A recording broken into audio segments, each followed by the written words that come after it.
What's going on, guys? So today I'm talking about kitchen knives.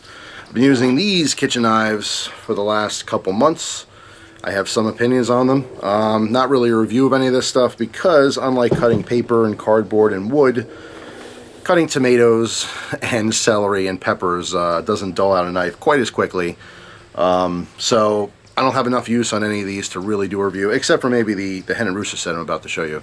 But I had someone send a message asking about kitchen cutlery, what they should get, what do I use, what I have used in the past. If you follow the channel for a long time, you've seen that I use a cold steel kitchen cutlery block for a very long time. I think it was like $150 or something originally. I used that for many years, and that actually is being used by my parents. I passed it on upward to my parents. They had just some random, kitchen set, and they liked that a lot better. That is awesome. I highly recommend the cold steel kitchen set. It's a whole block. Like I said, about 150 bucks. You get the block, you get all the knives are included, including the steak knives, which are very good. But after that set, I just wanted to try something new, and I got one of these Hen Rooster block sets. I like the way it looked. I've had multiple Hen Rooster, slip joints in the past. They're just okay, middle of the road kind of stuff. Nothing super special, but definitely quality enough to be used every day.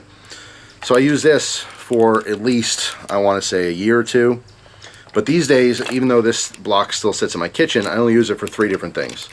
Steak knives, which, believe it or not, I don't use all that often just because, as some of you guys know, my butter knives, I should have grabbed one to show you, but my butter knives that I have are actually ground down a lot thinner than the average butter knife, and I cut steak with my butter knives. Just since I've had those knives a very long time now.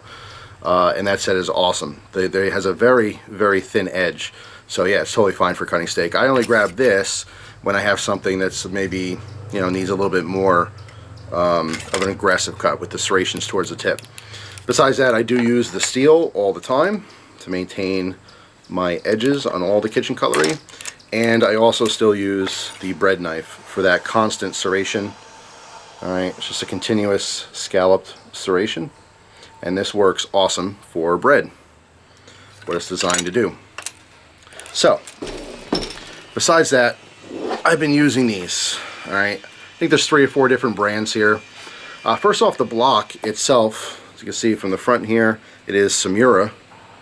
Alright, and I wanted to get one of these blocks forever. This is basically, I'd have to take them off to show you, but it's a bunch of little plastic, imagine like raw spaghetti. Imagine a whole box filled with raw spaghetti. So when you take a knife out, there's not a specific slot cut in it like the other traditional knife block. They can go in any way you want.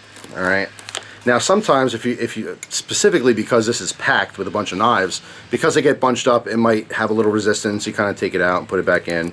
But for the most part, they just slide in between all of those little pins. Wherever it happens to land, they all kind of move over for the knives. Alright, so the block itself, awesome. Very versatile. I can stick any loose knives I want in here.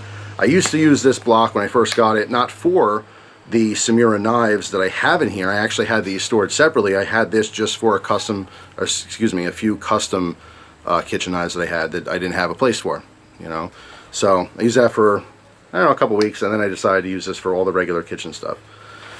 So yeah, Sameera is the first brand here. There's a couple different styles. This is a little paring knife, very Japanese in style. You can see the 67 on there. That is how many layers for the Damascus. Very affordable. I'm pretty sure all these, except for maybe this one, are like under $100. But there's this size. Let me put this off this side here so you can see what I'm doing. And there's also a larger one. I don't know the exact dimensions of these offhand. These are awesome, extremely lightweight, composite handle. It has kind of a wood grain pattern to it. If I put one back, I can show that to you maybe. Let's see. So yeah, I mean it's a plastic handle, but it has kind of a wood grain. All right, you can see there's 2 rivets. It's obviously not full tang or anything, but I mean just very nice. They come razor sharp, easy to maintain. Again, there's nothing scientific here because the issue with the kitchen knives is that I grab them randomly, whatever I decide to use. So it's not like I have specific use on one knife and then I do the same thing with another knife. It's all random, so it's hard to compare them with each other. I can definitely tell you I like all of them. Besides these two, let's see, what else do I have in here? This one, the Sultan, this is the coolest looking kitchen knife that I have that I absolutely love.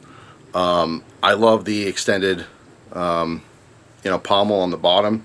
It just feels so good in the hand. Obviously it's not going to slip or anything, even when your hands are wet, which they often are when you're using kitchen knives. The only issue with this knife is because there's so much belly here, unlike, let's say, a traditional, here's a Sandoku from the Hen Rooster set, this has a pretty much a flat base, okay? So you're making contact when you're chopping, all right? You're making contact with the cutting board or cutting surface pretty much the whole time, every time you chop. So let's say there's a little piece of carrot over here, and there's carrot over here. As you're coming down, it's cutting both of those. The difference with this style blade is that it's not making contact with chopping. This is definitely not a chopping knife. I tend to still use this to chop, like say a carrot, or if I'm chopping up onion or something, I just use the straighter base and kind of neglect to use that tip. This is most beneficial when you're using a rocking motion, okay? When you're slicing something, I mean, this is an amazing slicing style blade, but not for chopping unless you're using just that bottom portion. That's what I'll do, is I'll kind of choke up on it. Let's say, this is not a good idea, but let's say it's the carrot. I'll do this, I'll not bite my finger. Here's the carrot. I'll just use the bottom to chop, okay? But anyway, just something I noticed right away. It's something I already knew, but I tend to grab this just because it's cool looking. I love the way it feels. It's very comfortable in the hand. But again, when I go to chop, I'm getting miscuts, so I have to do a rocking pattern or I have to grab something else. But the Sultan by Sameera, I believe that's how it's pronounced. Really, really cool. It's just a really cool looking knife. Absolutely love this one. I have this kitchen knife. This is a more traditional chef's knife. This does have a wood handle, stainless, little butt end there. It's one piece. This one, so far, again, with the use that I have on it, nothing scientific at all, but this one seems to have dulled out the most. This is the only one I actually needed to kind of like sharpen up a little bit. It took a very, very light sharpening job to get it back to where I wanted it. But the other one, I mean, I strop all my knives. Kitchen knives are no exception.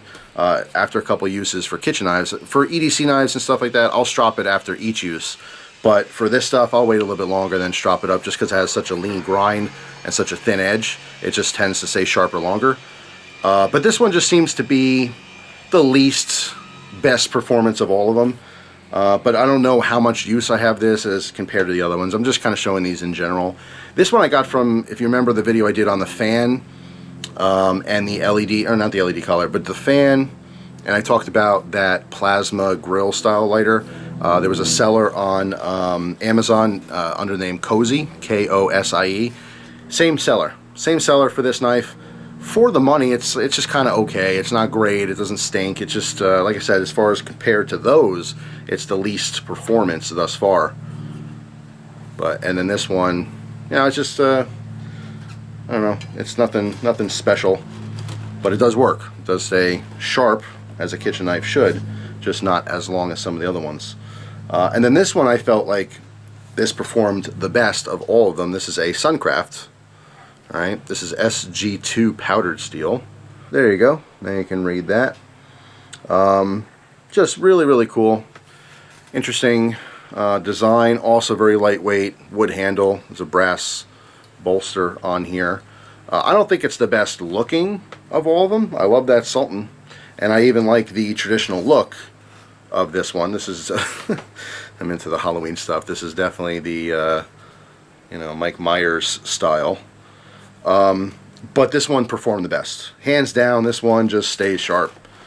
Works very, very well. Alright, so first experience, I believe, with Suncraft, but I'm very, very impressed. You can see just how thin, this blade is. But yeah, so yeah. That is pretty much it, except for the beast in the back. Oh, and I forgot to show you, you guys have seen this one before too. This one has some heft to it. I like that it is kind of chunky and heavy. But this is made by Buck and Bear. I've showed this on camera before. But this is one of their Damascus paring knives. I think this is a 4-inch, if I'm not mistaken. But I've had that for actually longer than any of these knives, except for the Hen Rooster block. But the last guy in the back here, the cleaver, can't forget the cleaver, which does get a lot of use. This is also a Sameera. Alright, they have this in a white handle. This is just a black composite. And these are all clean, by the way, but they have some watermarks and stuff from drying. But yeah, if you've never used a cleaver in the kitchen, extremely versatile. In fact, you could do pretty much every chore except for maybe some fine work you'd use with a small paring knife with the cleaver. Obviously, it's good for chopping. I use this mostly like if I'm barbecuing ribs or something. If I just need to cut through meat and bone and everything else, just chop right through it. It has the weight. That's the whole point of this, is being very heavy, but you want to keep them nice and sharp. But you can still use this for chopping up, especially if you want to do a lot of chopping at once. Instead of chopping 1 carrot at a time or 2 carrots, you can line up 4 or 5 and just go in and chop them. Also, because of obviously the blade style, it's good to kind of, you know, once you chopped everything, slide it all on top, use it almost like a plate or a spatula, and, you know, dump in your pan and what you need to do. So, extremely versatile tool in the kitchen. A lot of people I talk to about kitchen knives, I always ask about cleavers, because I've used a cleaver for many years. Used to have cheap ones. This one's a little bit better. And a lot of people just don't. They just don't use them. They don't have them around. But yeah, that's pretty much it. Thanks for watching. Hope you guys have an awesome day, and I'll see you tomorrow with another video. Take care.